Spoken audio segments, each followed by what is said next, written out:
Hello everyone, मैं हूं आदर्श गुबाउत। Start करते हैं आज का वीडियो। आज का लेक्चर जो होने वाला है वो हमारी जो सीरीज चलती आ रही है कॉन्ट्रैक्ट की सीरीज, उसी का एक अगला पार्ट होने वाला है। अब कॉन्ट्रैक्ट के मोस्ट इंपोर्टेंट क्वेश्चन जो थे मैं लगभग कवर करा चुका हूं। अगर अभी तक आपने नहीं देखे तो आप प्लेलिस्ट में जाकर के देख सकते हैं। आज जो हम पढ़ने वाले हैं वो पढ़ने वाले हैं प्रति प्रस्ताव को आज हम पढ़ने वाले हैं।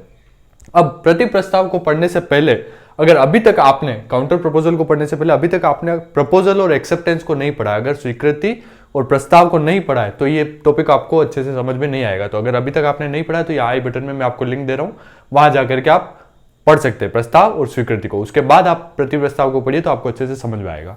अब बात करते हैं प्रति प्रस्ताव की। प्रति प्रस्ताव क्या होता है, इसकी क्या परिभाषा है, इसका क्या मतलब होता है, इसे एक एग्जाम्पल के साथ और केस लॉज के साथ आज हम देखने वाले। अब प्रति प्रस्ताव या काउंटर प्रपोजल को अपन पढ़ने से पहले तो आपको ये चीज ध्यान रखनी कि काउंटर प्रपोजल और क्रॉस प्रपोजल दोनों अलग अलग चीजें, यानी कि प्रति प्रस्ताव और क्रॉस प्रस्ताव, हिंदी में नाम भी उसका क्रॉस प्रस्ताव ही है। तो प्रति प्रस्ताव और क्रॉस प्रस्ताव दोनों अलग अलग चीजें, मैंने दोनों पे आपके लिए वीडियो बना रखी है तो आप कंफ्यूज ना हो। क्रॉस प्रस्ताव अलग है और प्रति प्रस्ताव अलग है, एग्जाम में कंफ्यूज नहीं होना है। तो अब बात करें प्रति प्रस्ताव की। प्रति प्रस्ताव क्या होता है, सबसे पहले तो हम बुक की लैंग्वेज को पढ़ने से पहले एक आम भाषा में, नॉर्मल लैंग्वेज में हम समझ लेते हैं कि भाई प्रति प्रस्ताव क्या होता है। अब मान लीजिए मेरा इस लेक्चर को लेने के बाद आलू के पराठे खाने का मन हो गया। आलू के पराठे खाने के लिए मेरा मन हो गया और मेरे मन के हिसाब से मैं आलू लेने के लिए मार्केट गया। मार्केट जाकर के मैंने एक शॉप पर आलू देखे बिकते हुए, सब्जी वाले के पास आलू देखे। अब मैं वहां गया, ये मैं हूं ए और बी शॉप वाला। मैं उस शॉप पे गया, मेरे को आलू दिखे, मैंने उससे पूछा भैया आलू कितने के दिए। उसने कहा कि भैया आलू 20 रुपए किलो, 20 रुपए किलो दिए, आपको लेने हैं क्या। उसने क्या कहा, 20 रुपए किलो दिए, आपको लेने हैं क्या। अब अगर मैंने यहां इसके भाव सुना, इसके भाव सुनने के बाद मुझे ठीक लगा तो मैंने उसे क्या किया, 20 रुपए दे दिए और उसे कहा हाँ लेने 1 किलो दे दो। तो उसने मुझे 20 रुपए किलो के हिसाब से 1 किलो आलू दे दिए। तो यहां क्या हुआ, यहां स्वीकृति और प्रस्ताव दोनों मिल गए और कंसिडरेशन भी हो गया, यानी कि जो प्रतिफल मिलना था वो भी मिल गया। अब कैसे मिला, यहां जब इसने मुझे कहा कि 20 रुपए किलो है, आपको लेने हैं क्या, तो ये क्या हुआ, ये इसने मुझे प्रस्ताव रखा, तो ये प्रस्ताव पहली चीज पूरी हो गई। दूसरा, मैंने जब इसे कहा कि हाँ मुझे लेने 1 किलो दे दो, तो ये क्या हो गया, स्वीकृति हो गई। और जब इसने मुझे 1 किलो आलू दिए और मैंने उस 1 किलो आलू के बदले इसे 20 रुपए दिए, तो यहां क्या हो गया, प्रतिफल भी मिल गया। और हमारे बीच में क्या था, हमारे बीच में एक कॉन्ट्रैक्ट करने का मोटिव था, एक इच्छा थी, तो वो भी पूरी हो गई, यानी कि एक तरह से ये कॉन्ट्रैक्ट कंप्लीट हो गया। अब यहां क्या हुआ, इसने प्रस्ताव रखा और मैंने उस प्रस्ताव को मान लिया, उसको स्वीकार कर लिया, तो प्रस्ताव और स्वीकृति हो गई और प्रतिफल भी हो गया, तो एक तरह से एक कॉन्ट्रैक्ट बन गया। लेकिन अब क्या होता कि मान लीजिए मैं आलू लेने जाता और मैं क्या करता, यहां पर आलू के लिए हाँ नहीं कहता। जब इसने मुझे कहा कि 20 रुपए किलो है, मैंने इससे पूछा भैया आलू कितने के दिए, तो इसने कहा कि 20 रुपए किलो आपको लेने हैं क्या, तो ये क्या हुआ, पहला तो ये प्रस्ताव हो गया। लेकिन अब मैं इसे हाँ नहीं कहता हूं और मैं इसे कहता हूं कि भैया बगल वाला तो 10 रुपए किलो दे रहा है, आप मुझे 10 रुपए किलो दीजिए, तो यहां पर स्वीकृति नहीं हुई। जो पहले यहां पर स्वीकृति हो गई थी मेरे 20 रुपए देते ही, हाँ कहते ही, वो यहां स्वीकृति नहीं हुई। और जब मैंने उसे भाव कम करने के लिए कहा या कुछ चेंज करने के लिए कहा, या तो मैं इसे कह दूं कि भैया बगल वाला 10 रुपए किलो दे रहा है, आप भी 10 रुपए किलो दे दो, या मैं इसे कह दूं कि भैया 20 रुपए में 2 किलो दे दो, यानी कि मैं उसमें कुछ भी फेर बदल कर देता हूं। जो इसने प्रस्ताव रखा उस प्रस्ताव में मैं कुछ भी फेर बदल करके इसको वापस कहता हूं, तो वो स्वीकृति नहीं होकर के वो होगा प्रति प्रस्ताव। यानी कि इसके किसी भी प्रस्ताव में इसने जो प्रस्ताव रखा, इसने जो प्रपोजल रखा, उसको अगर मैं थोड़ा सा चेंज कर देता हूं, थोड़ा सा ट्विस्ट कर देता हूं, उसमें किसी भी प्रकार की शर्त रख देता हूं, तो वो क्या हो जाता है, वो हो जाता है प्रति प्रस्ताव। वो फिर स्वीकृति नहीं रहता, प्रति प्रस्ताव को स्वीकृति नहीं माना जा सकता। अब ये जो प्रति प्रस्ताव है, अब पहले तो क्या था, पहले तो स्वीकृति मेरे पास थी, मतलब मैं था कि या तो मैं स्वीकृति दे दूं या प्रति प्रस्ताव दे दूं। मैंने प्रति प्रस्ताव दे दिया, तो अब बी के पास है ये अधिकार कि बी हो सकता है उसे माने और हो सकता है उसे नहीं माने। अगर ये मान जाएगा कि 10 रुपए किलो में देने के लिए, तो ये हाँ कर देगा, इसकी स्वीकृति हो जाएगी और ये मुझे 10 रुपए किलो आलू दे देगा। लेकिन अगर ये नहीं मानता है तो हमारा कॉन्ट्रैक्ट नहीं होगा, हमारे बीच में कॉन्ट्रैक्ट होगा। अगर मान जाता है तो कॉन्ट्रैक्ट हो जाएगा। यानी कि कुल मिलाकर के मैं आपको ये बताना चाहता हूं कि किसी भी प्रपोजल में जैसे कोई भी व्यक्ति प्रपोजल देता है, जैसे इसने 20 रुपए किलो आलू बेचने का प्रपोजल दिया, तो उस प्रपोजल में मैं अगर जो सामने वाला है वो अगर कोई फेर बदल करता है, कोई प्रपोजल में छेड़खानी करता है, उसे बदलता है या उसमें कोई शर्त ऐड करता है या कोई शर्त हटाता है, तो जब उस प्रपोजल में चेंज किया जाता है, उसे यूं का यूं स्वीकार नहीं किया जाता और उसे चेंज किया जाता है, तो उसे जो है प्रति प्रस्ताव कहते हैं।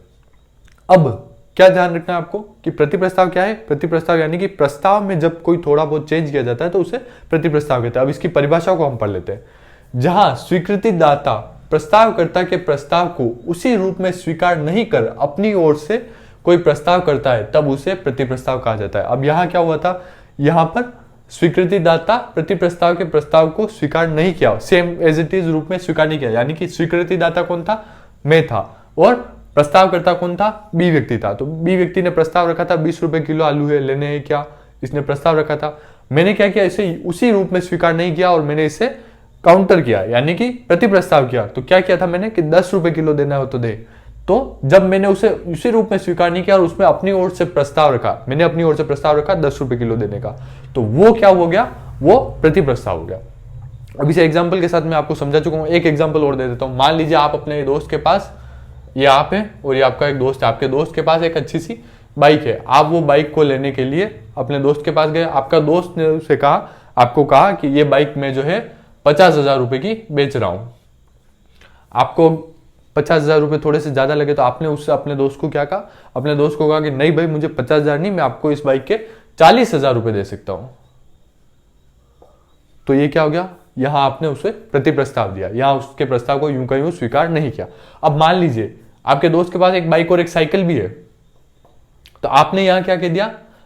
इस दोस्त ने कहा कि मैं 50,000 रुपए में सिर्फ बाइक बेच रहा हूं। आपने कहा कि नहीं यार, मैं 50,000 रुपए में बाइक और साइकिल मुझे दोनों दे दे तो मैं दोनों ले लूं। तो यहां पर भी क्या हो गया? आपने रेट तो यूं क्यों मान लिए, लेकिन उसमें एक शर्त ऐड कर दी कि मुझे साइकिल भी दे दे।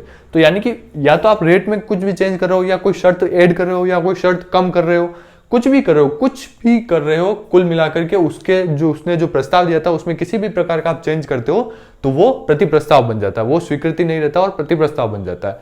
उसके बाद सामने वाले के ऊपर है कि वो उसे स्वीकार करे या नहीं करे। तो ये एक एग्जाम्पल से मैंने आपको और समझा दिया। अब एक केस लॉ की बात कर लेते हैं। विश्व industrial company private limited versus Mahanadi coalfield limited. इस केस में इलाहाबाद हाईकोर्ट ने क्या कहा था? इस केस में इलाहाबाद हाईकोर्ट ने कहा था कि प्रस्ताव के अंदर किसी भी प्रकार की कोई शर्त नहीं रखी जा सकती, यानी स्वीकृति के अंदर किसी भी प्रकार की कोई शर्त नहीं रखी जा सकती। अगर स्वीकृति जो है किसी शर्त के साथ स्वीकृति दी जाती है तो उसे स्वीकृति नहीं माना जाएगा, उसे प्रति प्रस्ताव माना जाएगा। ये बात इस केस में कही गई थी। तो ये केस भी आपको याद रखना है। इस केस को भी आप नोट डाउन कर लीजिए, यहाँ कहीं पर लिख लीजिए, स्क्रीनशॉट ले लीजिए। ये केस आपको प्रति प्रस्ताव का अगर क्वेश्चन आता है तो ये केस आपको लिखना ही लिखना। इसमें क्या हुआ था? इसमें हाईकोर्ट ने यह कहा कि भाई स्वीकृति जो है किसी भी प्रकार की शर्त के साथ नहीं रखी जा सकती। अगर शर्त के साथ स्वीकृति रखी जाती है तो उसे स्वीकृति नहीं मान करके उसे प्रति प्रस्ताव माना जाएगा। अब एक और केस है जो कि आप चाहो तो लिख सकते हो, इसमें हाइट बनाम रेंज। इस केस में क्या हुआ था ये मैं आपको बता देता हूं। ये भी एक एग्जाम्पल की तरह ही आप चाहे तो इसे भी लिख सकते हैं। इसमें क्या हुआ था? इसमें 6 जून